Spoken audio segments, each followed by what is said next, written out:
Hey man, it's me, Kevin Smith. Welcome to San Diego Comic-Con 2020 in the weirdest way we never thought we'd see it. I mean, this beats waiting in line for Hall H though, so let's be honest, this rocks. I got rarefied air to breathe today, ladies and gentlemen. For those of you who are familiar with my work, I play one half of a characters team called Jay and Silent Bob.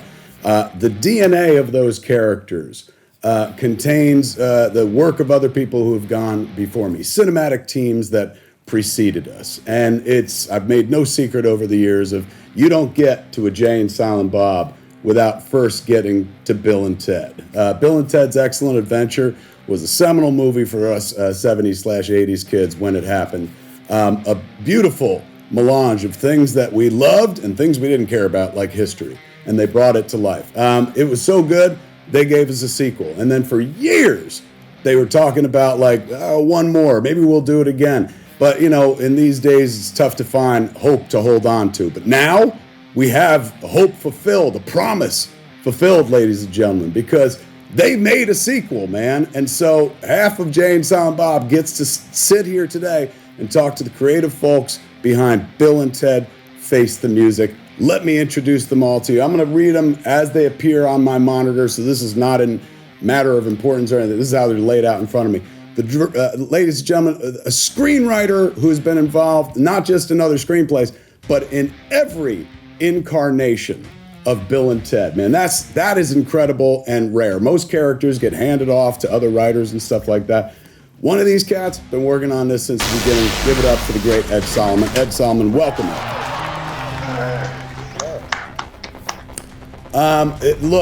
Sometimes, thank God we're in this room. I'm at my house because I don't think I could keep my knees from knocking doing this next introduction. Thank God I'm here in my safe zone because I feel like I can say this. I've never been able to do this before. This is kind of cool for me. This is an actor I've absolutely loved forever, man. And I remember when this cat came into the franchise and created a character that we all fell in love with. When they announced that they were going to make Bill and Ted Face the Music, I was like, man, I wonder if they'll bring him back. They did bring him back. Give it up to the legend, ladies and gentlemen. William Sadler is with us.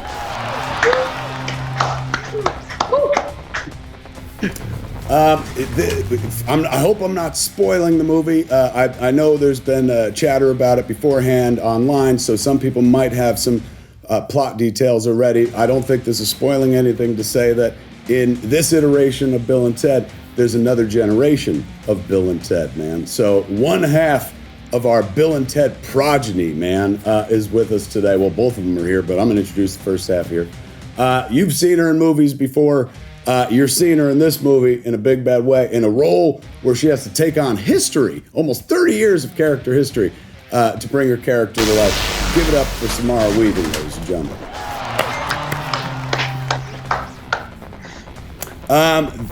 This actress is so damn good, she needs 3 names. One of those actresses, just 2 names ain't gonna do it, man. 3 names has to cover it. Also, picking up a heavy mantle to carry, man. Probably wasn't even born when these movies began, I suspect, but has joined the Bill and Ted family and is here with us today, man. The other half of the Bill and Ted progeny in the movie. Give it up for Brigette Lundy-Paine, ladies and gentlemen. And just a heads up that I use they, them pronouns. Is that right? Well done. This cat, man, we all know this cat as one half of this legendary cinematic team. I also know this cat as a fellow filmmaker who was doing it back in the day, man. A cat who had the cover of Film Threat before I made a movie. I was like, oh my God. He not only has he given us half of the Bill and Ted equation for nearly 30 years, he's given us some wonderful documentaries, man, and he's going to give us the backstory of how this all finally happened, come together today, I hope, man. Give it up to the great Alex Winter, ladies and gentlemen.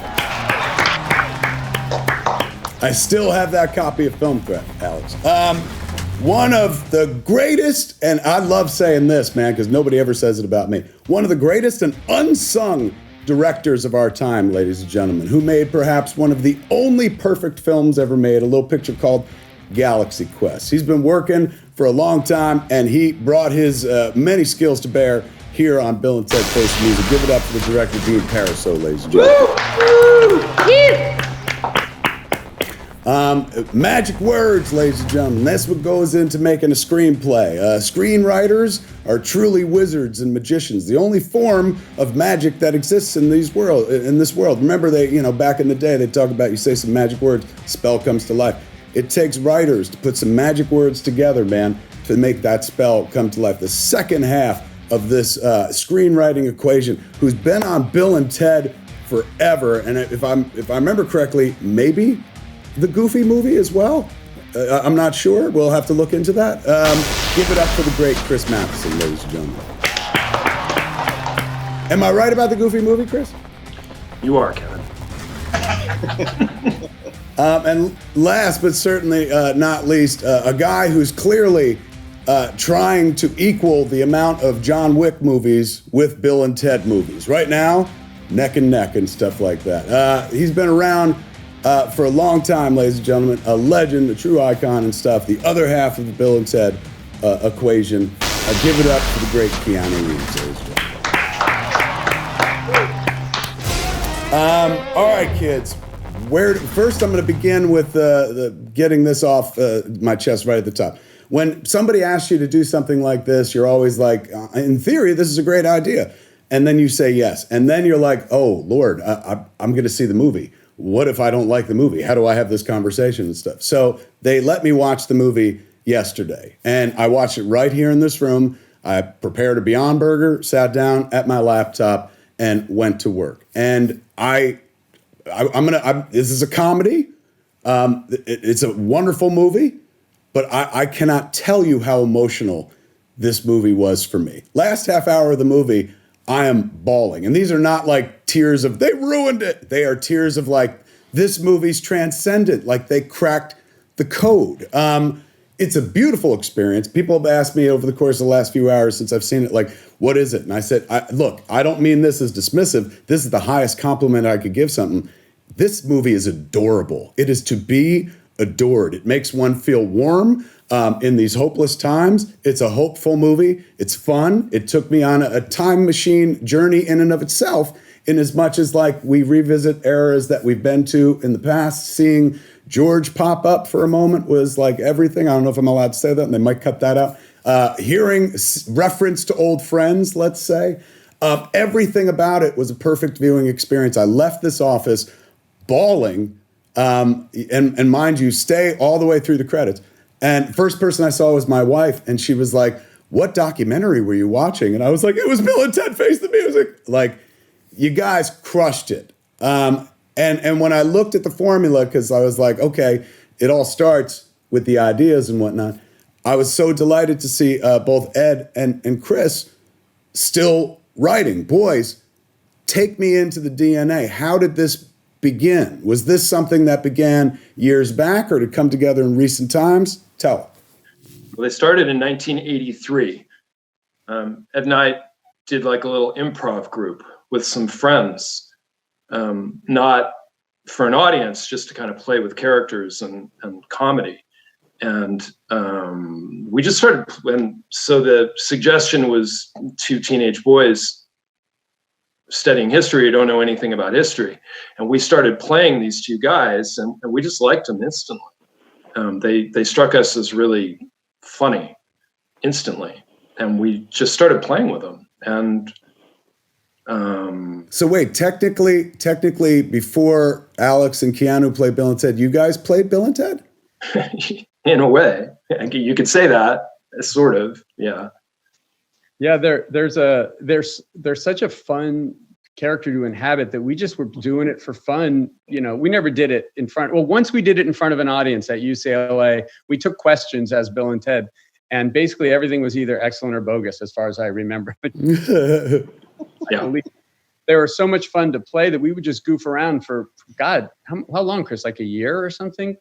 Yeah, we just played with them, and we would like talk on the phone as Bill and Ted, and we would write letters back and forth as Bill and Ted. We just loved them. They were just really fun to be. And long before we thought of putting them in a movie or anything like that, we just enjoyed them. There's a story we've told before, but it's apropos to this, which is it was hard for us to imagine who would take the characters over.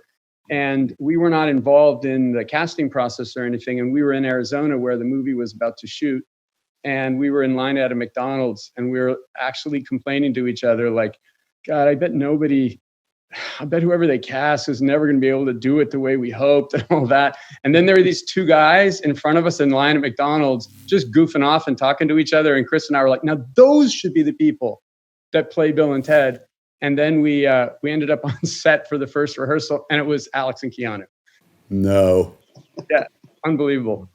So small world. What? So wait, whose idea was it to be like, let's turn it into a screenplay? Well, we were going to write kind of a skit movie with a bunch of different skits because we had just a bunch of silly ideas, and Bill and Ted were going to be one of the pieces. It was going to be like a 8 or 10 minute piece, and it was actually my dad who was Richard Matheson, who wrote I'm Legend and Shrinking Man, and I sort of ran it by him, and he said, you can make a whole movie out of that. And so we started looking at it that way. I'm sorry. You probably saw my eyes like hit the roof and stuff. Richard Matheson is in the DNA of Bill and Ted as well. Not just physically, but like creatively as well. Yeah. In that respect, he is. Yeah. Bill and Ted happens. And as I remember, very successful in the moment, not only box office wise, but just pop culturally. Bogus and excellent entered the lexicon on a regular basis at that point. How quickly were they like, let's go do a sequel? Which I remember as Bill and Ted Go to Hell. And then I remember there was like, we got to change that title. We can't run ads in papers. Was that the story? Yeah, we initially were kind of pitched an idea from the producers to do Bill and Ted Go Back, have another test to take. And they have to take an English test this time. And they go into books. And Chris and I were like, oh man, we don't want to rehash like that. And we had this other idea, which we thought, what if we just kill them and send them to hell and call it Bill and Ted Go to Hell? And we were not into it, surprisingly, until we flew to Massachusetts. I think Keanu was doing a play there, like a Shakespeare, right? And we flew there and we said, okay, there's two ideas. The one they want us to do and this other one. And if we didn't have the backing of Alex and Keanu, who basically said, there's no way we're doing the first one, we got to do the second one, we wouldn't have gotten to do the weirder version, which I think I'm just so grateful that we got to do. When did they say, like, look, it's got to be Bogus Journey. It can't be like Go to Hell. I loved, as a kid, I was like, I can't believe that's the most metal title of all time, Bill and Ted Go to Hell. I think that was the shooting title. I mean, I think when we were in production, that's what it was called. I think it was just... when it came time to release it, they were not going to release a movie called Bill and Ted Go to Hell, but I'm pretty sure that was the production title. So when does Face the Music come into your lives? Because I know there's been talk about, doing another Bill and Ted for a while. And is this the version that had been talked about years ago, or was it more recent for you guys? Well, there wasn't really a version years ago. It was, we all went on our merry way and we all stayed really good friends. And it was some years ago now, a good at least 10 years ago, that we were all having dinner, Chris and Ed and Keanu and myself. And they posed quite similarly to when they posed the Bill and Ted Go to Hell idea, as I recall. In fact, it felt similar. In fact, none of us have really matured, so it felt pretty much identical. And they were like, we got this other idea for a Bill and Ted movie, and we just felt anecdotal. And they kind of, not really pitched us, but sort of laid out this very summary version of a kind of a piss take of Dickens, of sort of going back into your life and finding that each iteration of your life was worse than the previous. Pretty damn funny. And, none of us had really thought about embarking on a journey of trying to make a third. And even that night, I think we all kind of left that dinner going, well, this isn't really worth doing. No one really needs it unless it's really great and we could somehow magically hold on to the creative well enough that it stayed, maintained its integrity of that initial idea. And thus began a very long road to get us to sitting in front of you on our laptops today. Beautiful. Let me take it to the boys without whom there is no adventure. At first, you guys are those boys, but the next generation of those boys would be Alex and Keanu. When did it enter your lives? Here, let me ask you this. Did you have to audition for Bill and Ted, or were you just offered Bill and Ted? Reeves? We went through a very vigorous audition process. Was it? Are we talking about the recent one or in the past? No, the first one. I assumed this third one was an easy job to get. We had to audition again. It was really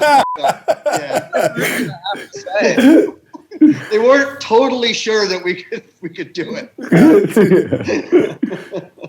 Yeah, no, the first audition was, I recall in the end there was about 10 artists, and we would all kind of revolve door and sometimes play Bill, sometimes play Ted, and interact with each other. And Alex, you remember that there was actually a lunch. Like, we started in the morning, had lunch, went to the end of the day. Yeah, it was more like an athletic tryout than an actual acting audition. It was a grueling and I would say somewhat unnecessarily prolonged experience.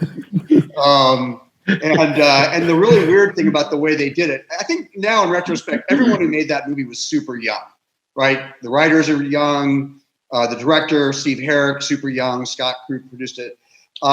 It's sort of a nice way of saying no one knew what the hell they were doing. So, it was pretty grueling. Keanu and I became friends to some degree on the audition process for that. We kept getting brought back and be like, sort of like Fred and Sam in the Warner Brothers cartoons. And eventually we just kind of got to know each other a little bit during the audition process. But we were very relieved when we finally got it. Frankly, just that process was over at the very least. When did you guys know that Bill and Ted broke through? Not just it was, hey, it did well at the box office, but was a cultural phenomenon, a pop cultural phenomenon? I think as soon as people started yelling in the street, I know when I would be on the street, sometimes people would just be like, "Be excellent!" and "Party on!" So I was like, "Oh, cool, all right." Yeah. Happening. I remember going to Paris on vacation, right after the first one came out, and being on the Champs-Élysées and seeing a couple of skate punk kids that were 10, 11, 12 years old, and they were talking like Bill and Ted, and that sort of, it kind of hit me at that point that it had sort of seeped into the culture on some level. Bill, we've spent our whole life trying to unite the world. And I'm tired, dude. Ted, we have a destiny to fulfill.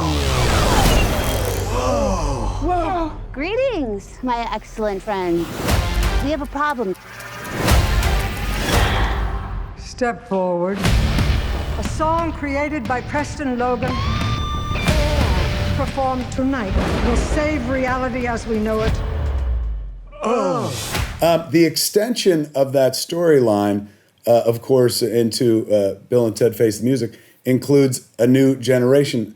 Sam and Brigette, take me to one at a time, obviously not on top of one another, but what is the process by which one ascends to the position of B and T in the movie, man? I would imagine did you have to audition like Keanu and Alex did? Or was it hey, we're just going to offer this to you?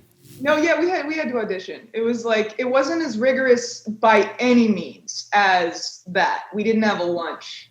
It was a 15-minute in and out. Afford a lunch. Sorry. Couldn't afford it, trust me. Oh yeah, they were get out of here before you get too hungry. But it was good. It was, for myself personally, I had never seen the movie, and I didn't want to see it before I went in because I just wanted to kind of go in blind. But I watched a 2-second clip of what their voices sounded like, and then went in. It was just as goofy as possible. And the second time got to read with Sam.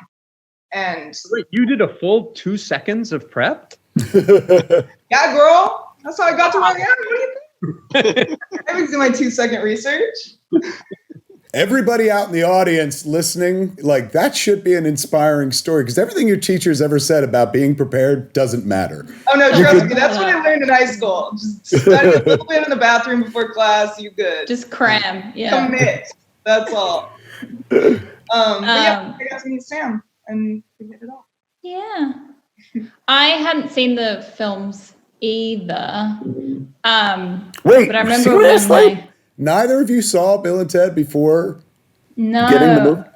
I unfortunately was born in 92, so you missed it. all before my time. And also I think it was quite, I could be wrong. I know a few Aussies who have seen it, but I think it's quite an American cultural phenomenon. But that I could be ignorant about that. But I remember getting an email with the audition and reading it and saying, "What's Bill and Ted?" And my partner was sitting next to me, and he leapt off the couch and started doing this bizarre surfer voice I had never heard of, and started saying, sounding like this. That's when I realized, those films created they really had an impact on the culture of America and surf culture, especially, because Jimmy was like, "Dude, you got to do the audition, bro." And I was just like, "What? Who have you just become?" And then he immediately said, "You have to get this job. Let's watch both back to back right now." And we had so much fun. I just hadn't seen films like that before. It was so innocent and naive and delightfully funny, and then was in Santa Monica and reading opposite Bridget and just gave it my best shot. But it was really daunting trying to fill Bill and Ted's shoes, but still trying to make a character different from doing an impression of them. That was the tricky part. In that respect, did you study Alex and did Bridget study Keanu, or were you just like, well, 6 of one, half dozen the other, we just have to kind of sound like they both sound? Or is there a separate tick, did you notice, to the performance of Bill and the performance of Ted? Yeah, I won't speak for Bridget, but for me, I watched Alex's performance and tried to study his physical way that he held himself as Bill, and tried to sort of bring that into a more feminine, just something different to make it different from Bill and make it more Thea, and try and make her different, but the apple doesn't fall far from the tree. Right. Well done. What about you, Bridge? Well, totally watching the movies, but also the experience of meeting you guys, becoming friends with you guys, but also secretly watching you all the time to see how you move your arms. Is the crazy part of being an actor. But I feel like it was so much Billy and Thea are geniuses in the way that Bill and Ted are goofy, naive, looking around for the answer. So that was sort of, I think, where we found and played with that differences. Billy and Thea are so goofy, but their goofiness leads to them spouting these things that you're what? How did you know that? So that's it sort of led to the physical differences coming out of that. Yeah, I remember the first time we performed with you guys, and obviously we became friendly when we were rehearsing and stuff. I remember in one scene, Reeves and I are standing there sort of facing off against you guys, and it was just a really wonderful moment of, we were, not saying we were worried about who was going to play those characters, but it was really important that they didn't feel like knockoffs of Bill and Ted and felt like they were their own people. And we were just I think we both sort of sighed with relief at the same time. So it was just this sort of lovely performance that kind of smacked of the family, really more than sort of imitating us. It was we obviously were one family, right? And yet they're completely their own characters, which was great. The experience of watching the movie for me yesterday, the first thing that I was struck by where I was like, oh, like I forgot. Like, is that Bill and Ted was always a PG venture. Like when I put my characters together, it's like the only traction I ever got was by them cursing their fool heads off and stuff. But as I'm sitting there watching the movie, I'm like, oh yeah. Like it was incredibly user-friendly. It was not an exclusionary movie by virtue of the fact that like you can't hear this language, so only 18 and up and stuff. And so as I'm watching Face the Music, I'm like, they chose a deft PG-13 hand. Like they chose the right guy. Dean, Galaxy Quest is an absolute masterpiece. Let's just start there. When you get the script, is there any trepidation in terms of like, ooh, these are characters that this has been done. Other people have handled these characters. Do I even want to risk it at this point in my career? What career? Oh, right.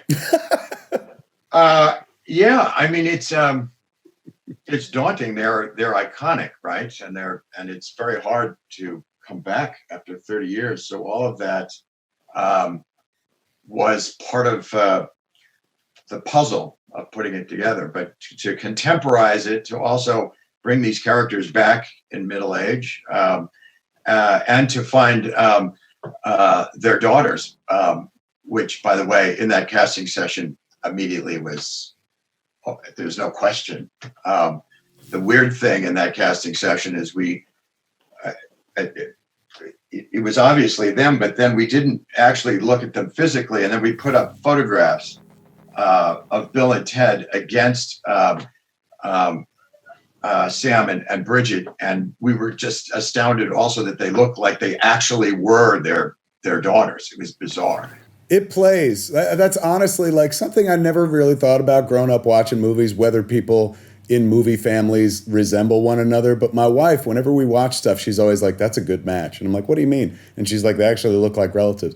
And so last night when I was watching the movie here in my office, I was like, that's a good match. They actually kind of look like their counterparts. They're screen dads. It's incredible. Well, but it's to their credit because they became their daughters. So in a sense, nothing else mattered. But then the added surprise was, and they actually look like they could be their daughters. So it's the thing that came first was, can they find? Well, I will say, and thanks to Bill Corso and Dennis and Jennifer Starzik for creating those wonderful wardrobes, and because as young women with makeup, it's easy to be too glam. So they did a perfect job of making us still different, but making us, their daughters, their lookalikes. Yeah. Well, I think we all looked at them as young musical savants almost. They were brilliant on this level that is a discovery in the movie. And I think everyone you just talked about got together to create those characters in a way that wasn't glam at all. It was eccentric and artistic, and I thought quite beautiful. Let me ask everybody across the boards. Movies, of course, are made up of moments. A bunch of them strung together, and then somebody edits them later on and stuff. But while those moments are happening in front of camera, you also got moments happening behind camera as well. From each of you, just give me your favorite moment of working on Bill and Ted Face the Music. The very first shot of the very first take of the very first scene that I did on Face the Music, I was supposed to be doing playing hopscotch by myself and cheating at it, and I tripped, and I caught myself. I sprained my wrist, and I thought this is a disaster. I'm off to such a great start.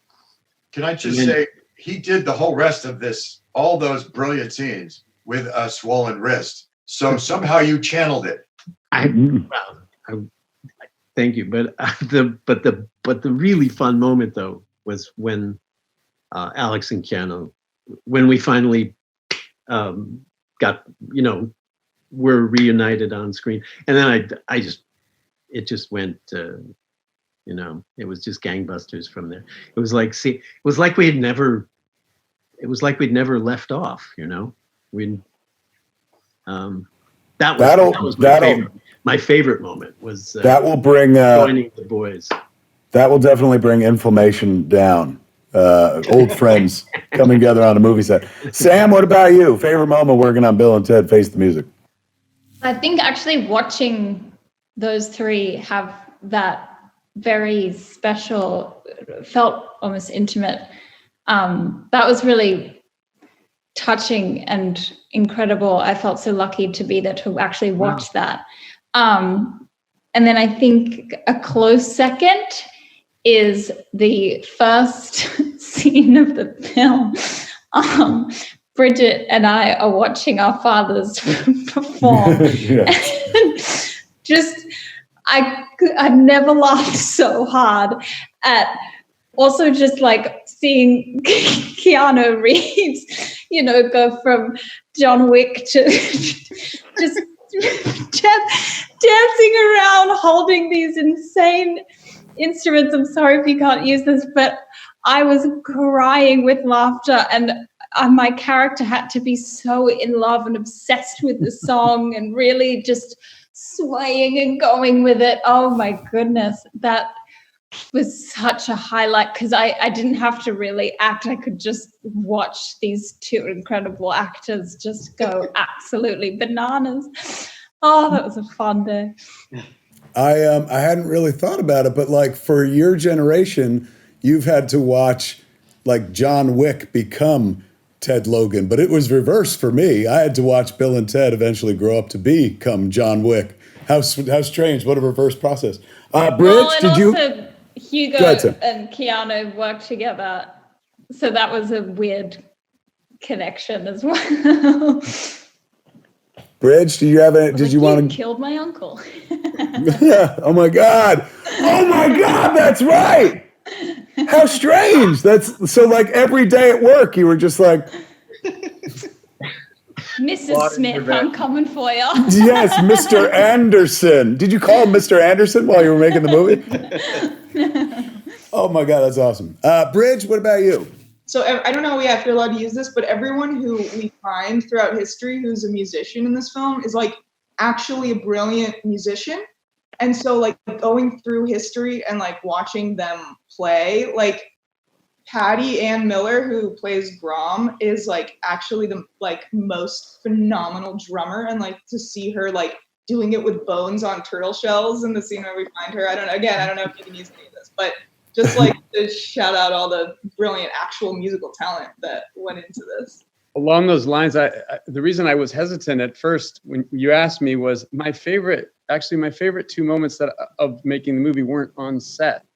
One was, and it kind of combines what both Keanu, what you were talking about in terms of the John Wick thing and also the musicians. One was a night where some of the actors who played some of the musicians just came to the place where we were staying, and we had a music night and just played music with them. And it was really fun and just off the cuff and really like a community. And it was really, really sweet. But I think my favorite moment, my most salient moment, was on a day where we were shut down because of a potential hurricane. We were all stuck up in a town called Covington. And Alex and Keanu both in different ways like hosted the whole cast and the whole crew. We actually went to, it was like a 1:00 performance of John Wick. The whole crew and cast were stuck there. And Keanu actually hosted this production of John Wick that we all watched. And then Alex hosted a lunch afterwards, or maybe it was the both of you guys. I don't remember, but and we just hung out there. None of us could work. And I thought, this is just amazing. Dude, we better write that song now. Or why can't we just go to the future when we have written it and take it from ourselves? Except, won't that be stealing? Cheers! How is that stealing if we're stealing it from ourselves, dude? Dude, our dads are totally in trouble. We should help them out. No way! How's it going, Bill and Ted? You're talking about playing with toys that you guys first created back in the 80s, and to have those transcendent moments because you guys sat together and said, what if a guy said this and what if another guy said this, even before you put it on the page. That's the universe manifesting joy back at you for putting so much joy into it. Well done. What about you, Alex?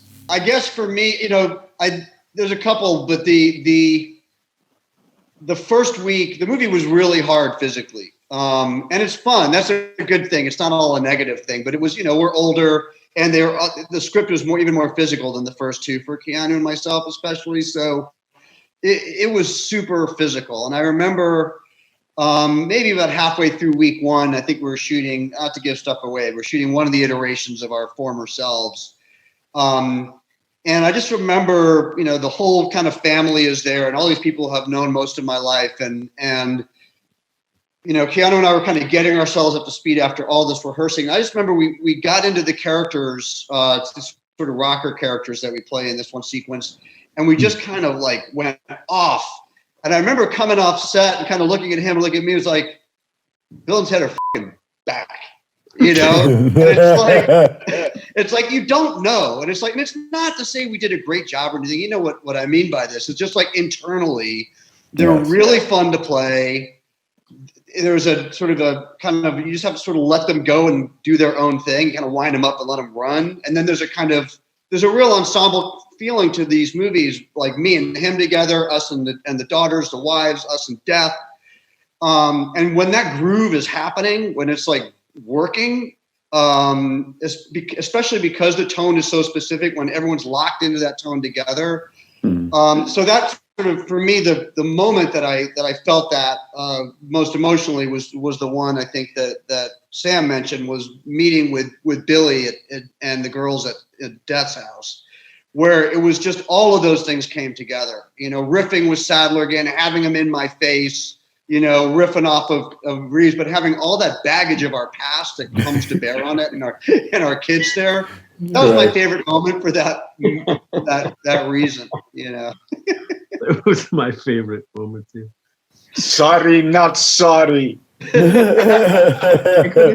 I'm saying, you say, yeah. I mean, I think with kind of I don't know. There's nothing like. I mean, I can't feel or laugh or do anything like the way that working on Bill and Ted does, and working with Alex. I can't. That doesn't exist anywhere else in the world for me. So like to partner up and to work on the craft side of it, and then to get to play these characters that Chris and Ed have created, kind of be their children. But there's no other place that I can laugh like this, and to the craft, and then to play these characters. There's a few scenes that stand out, and a lot of scenes actually, but it's like every day there's nothing, because Al gives such a wonderful performance, and it's so funny. And then playing these Bill and Ted, not only getting to play Bill and Ted, but older versions of Bill and Ted as they're getting more and more